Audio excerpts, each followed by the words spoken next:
السلام علیکم ورحمۃ اللہ وبرکاتہ۔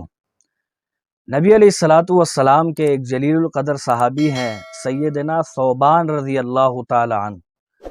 یہ آپ علیہ السلام کے آزاد کردہ غلام ہیں اور نبی علیہ الصلاۃ والسلام کی ایک حدیث انہوں نے پیش کی ہے۔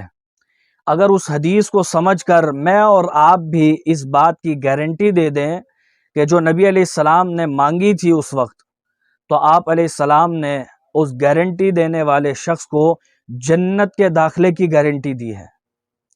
نبی علیہ السلام نے فرمایا من یضمن لی واحدا، تم میں سے کون ہے جو مجھے صرف ایک چیز کی گارنٹی دے دے۔ اب آپ اندازہ کریں کہ جنت جس کے لیے انسان خصوصاً مسلمان سب کچھ قربان کر سکتا ہے، لیکن آپ نے سب کچھ نہیں مانگا۔ آپ نے فرمایا صرف ایک چیز کی گارنٹی دے دے۔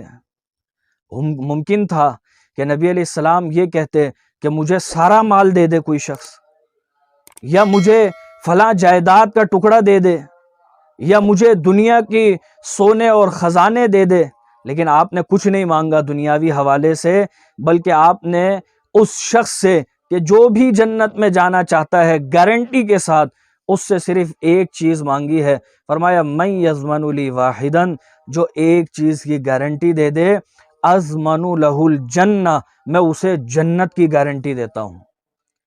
سیدنا ثوبان فرماتے ہیں جب میں نے یہ کلمات سنے تو میں فوراً بول پڑا قلت انا یا رسول اللہ، اللہ کے پیغمبر میں حاضر ہوں، میں وہ چیز دینے کو تیار ہوں جو آپ مانگنا چاہتے ہیں، لینا چاہتے ہیں، میں اس کی گارنٹی دینے کو تیار ہوں۔ صحابہ کا شوق دیکھیں کس طرح مشتاق تھے جنت کے لیے۔ میں اور آپ بھی شوق رکھیں جنت میں جانے کا۔ فرمایا میں گارنٹی دیتا ہوں۔ تو نبی علیہ الصلاۃ والسلام نے فرمایا لا تسأل الناس شیئا، ارے ثوبان میں بس اس چیز کی گارنٹی چاہتا ہوں کہ کبھی بھی کسی انسان سے کچھ مت مانگنا، کچھ نہیں مانگنا، کتنی ہی ضرورت ہو اللہ سے مانگنا، اللہ تمہاری ضروریات کو پورا کر دے گا، کیونکہ وہ تمہاری ضروریات کو بھی جانتا ہے، تمہارے دلوں میں آنے والے خیالات کو بھی جانتا ہے، وہ تو تمہاری تمنائیں پوری کر سکتا ہے۔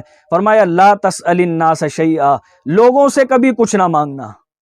ایک تو یہ چیز ہے کہ آپ کسی سے ضرورت کے تحت کوئی چیز مانگیں، لیکن بعض لوگ یہ سمجھتے ہیں کہ اس سے تحفہ بھی نہیں لینا چاہیے، بلکہ نہیں، بن مانگے اگر آپ کو کوئی چیز دے دی جائے تو اسے قبول کر لینا چاہیے، کیونکہ وہ تحفہ ہوتا ہے، لیکن خود سے کسی سے کچھ نہ مانگیں۔